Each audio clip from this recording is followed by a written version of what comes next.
Thank you for joining me today in my garden. Today I'm doing a few things, and I think I'm going to work just in this area. Many of you know that this is all just a new developing area. I've been kind of making it to all come alive, but it's going to take time.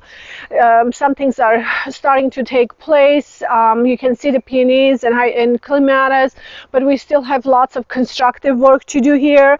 So this area on this side, I just basically dug out and created a flower bed just last fall, and so you can see I have few weeds, and please ignore them.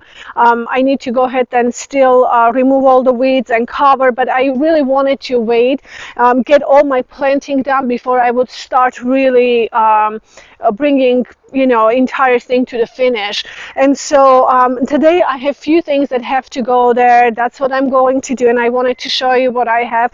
I have some great finds from the stores, like bulbs and they're kind of unusual things that I was very curious about them. Actually, I don't know if I will be successful at planting them, but we'll see. It's all about trying and seeing where it's all going to go. So first of all, I wanted to show you that I'm planting another Ito peony today, and some say Ito, some say Ito. It's Itoh, and it's named after Toichi Ito.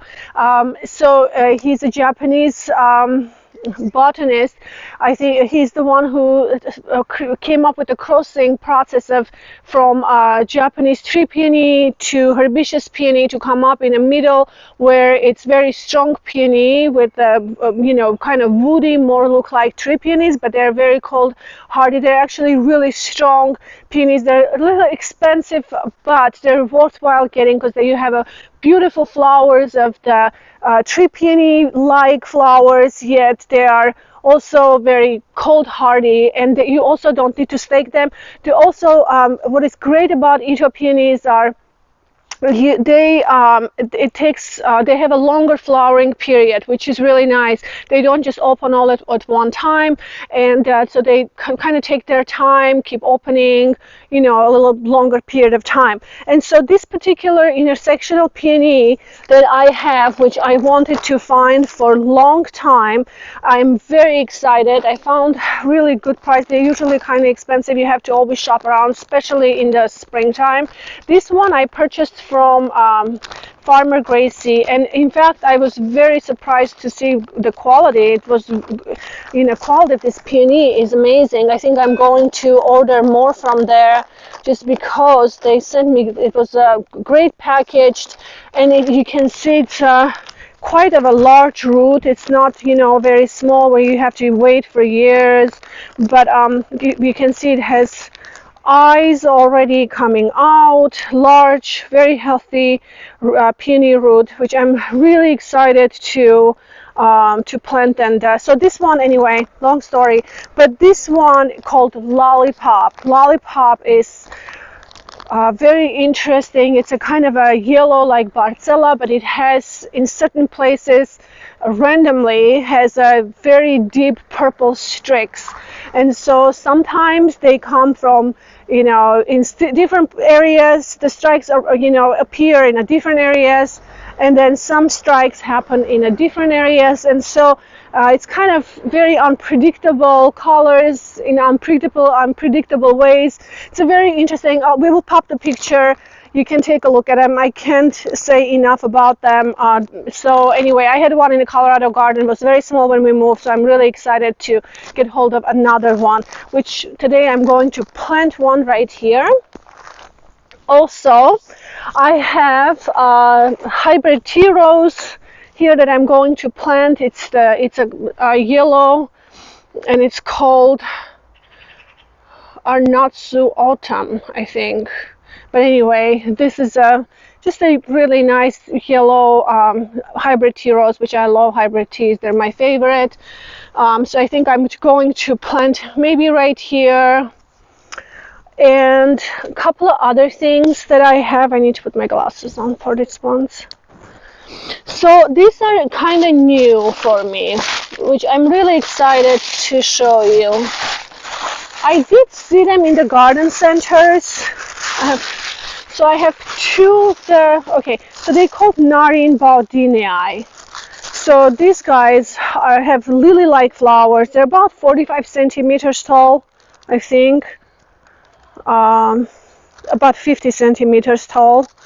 And but you know, I have seen them in the garden centers in the autumn, and they just look really gorgeous. So I really am I'm very excited to try this. I have white variety. This is also Baudinii alba and Narin Baudinii. So anyway, I think I'm going to mix them with white and pink.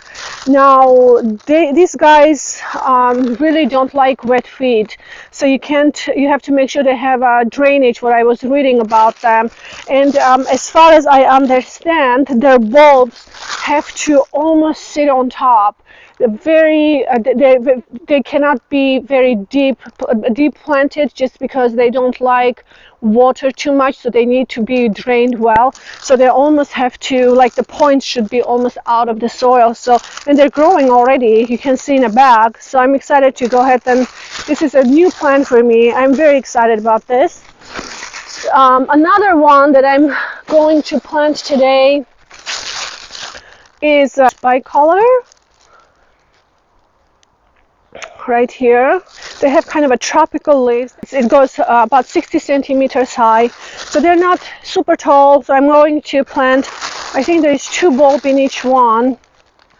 So that's that. The other one that I'm going to plant today, it's the Cocosmia lucifer. If any of you guys are familiar with this, it's a beautiful, beautiful bulb. Lucifer is one of my favorite because they're so giant and so just extravagant. I absolutely love them. They get about 100 centimeters high, so it's about, not sure on feet, I have to check. So anyway, it looks really cool. I'm excited about this. And I have a few dahlias here. They're single petal dahlias. They go up about 70 centimeters tall, about 8 centimeters wide. They do like I wanted to say soleil in French, but anyway, they like sun. And so these ones, though, I'm not going to plant here. I think I'm going to plant these ones here. And I wanted to show you because I think it's going to be really pretty. So in this section here, I have salvias. I have a deep purple salvias. They come up every year. I hope they come back again this year. So there is one here and one here. And then I have cannas, which have really beautiful, like a dark foliage. So what I'm going to do is plant these yellows with the purple. So I'm going to plant 3 somewhere right here. I have to figure it out. I think when they bloom, it's going to be gorgeous with the yellow and the deep purple together. It's just going to be very striking combination. Anyway, so this is what I'm going to do, and I have to hurry up today because it's drizzling, very rainy and muddy today, but I really wanted to get this done. So I'm going to go ahead and get this started before it starts raining.